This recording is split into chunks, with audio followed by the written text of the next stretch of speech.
name is Evelyn Barcenas. Today, I would like to pay a tribute to a man that has dedicated his life to prison ministry, Mr. Bob Hineker. He is the coordinator for prison outreach. He has allowed God to use him in order to change lives. He is truly a man of God, reaching men's hearts and changing their life forever. I have been lucky to have him direct me in this ministry. I have worked as a volunteer for his outreach for 2 years through the Diocese of Venice. He's always answers my calls, and I am truly lucky to have him guide me in such an important cause. He's made sacraments available to the incarcerated. He has led Bible study classes. He has provided Bibles and religious books, and he has helped them after they get released from prison. He has been an outreach to correctional officers, family of inmates, and an outreach to victims of crimes.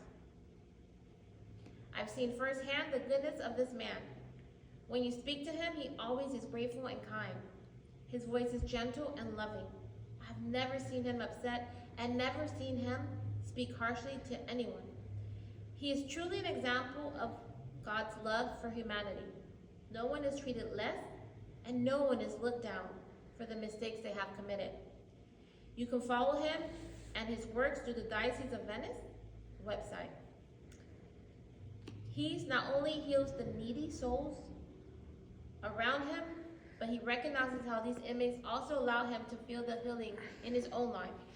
And he reassures everyone that being around them has allowed him to feel the love of Jesus in a more intimate and beautiful way. He has been an inspiration and a guide that has helped all volunteers. He brings love and compassion and mercy to all that comes his way. When you are called to the Lord and respond, it is a joy, Hineker said. It is not a sacrifice. You feel like you get much more out of it than you. It was through, this quote was made by Mr. Hineker through Linda Reeves in the Catholic Media Correspondent. Doing research for this tribute, I found that there's these websites and these books that we can buy so we can get a better understanding of what's going on in the prisons and what these programs do. Through the Catholic Standard by Mark Zimmerman, prison ministry volunteer and recipient, shares the stories of rebuilding. The Jet Suits by Stephen Gibbons, What Do Castles Look Like? What Prison Ministries Taught a Convert. These article stories bring a better understanding of these ministries.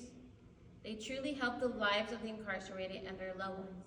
These testimonies are so many, and they can be the insight of what these people like Mr. Hineker bring to the people's hearts, and how these inmates continue to bring the world these teachings. There is a need for volunteers, and there's need for people out there.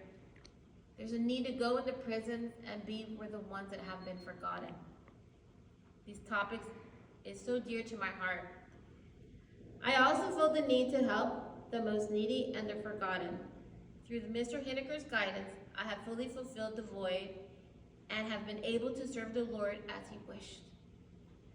I would like to personally thank Mr. Hineker for allowing me to see Jesus through his works and commitments to these men. How he has given up his Saturdays to bring celebrations of the Eucharist to these facilities and educate the men about God's mercy and how that can change their lives forever. Thank you, everyone, and have a good night.